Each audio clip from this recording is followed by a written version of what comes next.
किया जाने वाला एक मौद्रिक नीति साधन है।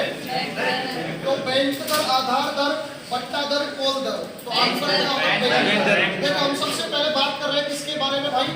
आरबीआई के बारे में। आरबीआई की बात कर ले, रिजर्व बैंक ऑफ इंडिया।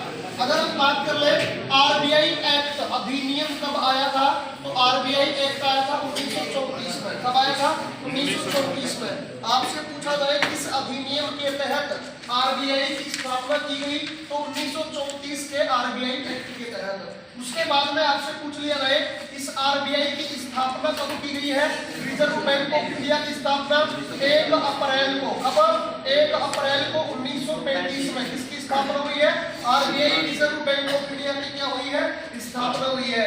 उसके बाद आपसे पूछ ले रिजर्व बैंक ऑफ इंडिया का हेडक्वार्टर कहाँ पे है? तो आप आंसर क्या देंगे? मुंबई में इसका मुख्यालय है। फिर उसके बाद आपसे पूछ ले कि इसका राष्ट्रीयकरण कब हुआ? ठीक है, इसका राष्ट्रीयकरण आपसे पूछ लिया जाए तो आरबीआई का राष्ट्रीयकरण पूछे तो आप क्या आंसर देंगे? 1 जनवरी को। कब हुआ है?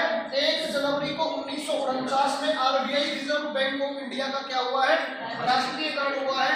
आपसे पूछ लिया जाए रिजर्व बैंक के प्रथम अध्यक्ष कौन बने या पहला गवर्नर कौन बना? तो प्रथम अध्यक्ष का नाम क्या है? ओशबोर्न स्मिथ। क्या नाम है? ओशबोर्न स्मिथ। क्या नाम है भाई? ओशबोर्न स्मिथ नाम है। और उसके बाद में अगर हम बात कर ले वर्तमान अध्यक्ष, किसकी बात कर ले? वर्तमान अध्यक्ष या वर्तमान में जो गवर्नर है ना, उस वर्तमान के गवर्नर की बात कर ले तो वर्तमान में रिजर्व बैंक के गवर्नर कौन है? तो वर्तमान में है भाई शक्तिकांत दास। कौन है? शक्तिकांत दास। अगर आपसे पूछ लिया जाए शक्तिकांत अगर दास की बात कर ले तो कौन से नंबर का है भाई? ये 25वें नंबर पर रिजर्व बैंक के गवर्नर बने हैं। 25वें नंबर पर कौन? शक्तिकांत दास। और इसी रिजर्व बैंक ऑफ इंडिया को बोला जाता है बैंकों का बैंक। क्या बोलते हैं?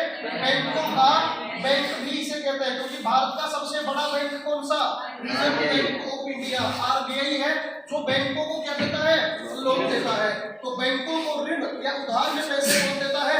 वो आरबीआई देता है। उसी के अंदर में रहकर जितने भी भारत के बैंक हैं वो सारे क्या करते हैं? कार्य करते हैं। ये मौद्रिक नीतियां बनाने का काम करते हैं, जो कि जिनमें से एक दर है कौन सी? बैंक दर, जो कि मॉनिटरी पॉलिसी है।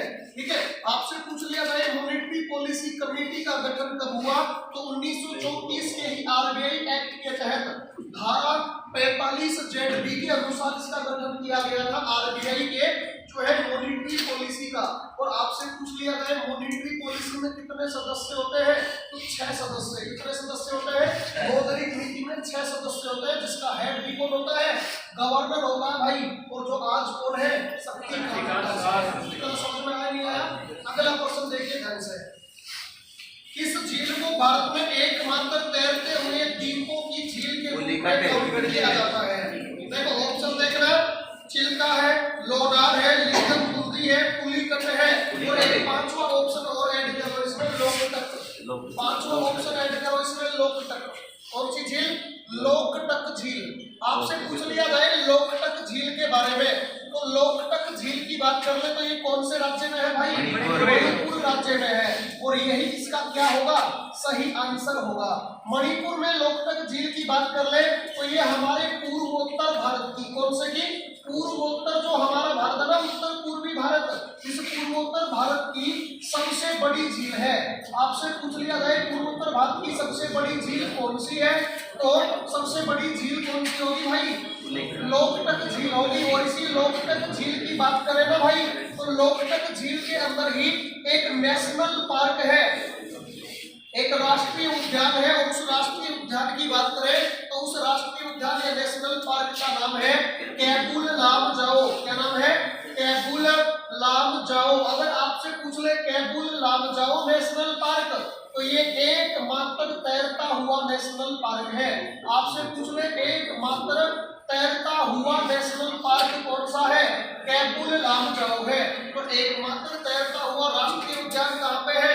मणिपुर में कैबुल लामजाओ नाम से है, लोकटक झील के अंदर है। समझिए मेरी बात। उसके बाद में आपसे पूछ लिया जाए कि अपने भारत में जो है एकमात्र पूरे विश्व का आपसे पूछ लिया जाए एकमात्र तैरता हुआ पोस्ट ऑफिस, क्या पूछ लिया जाए?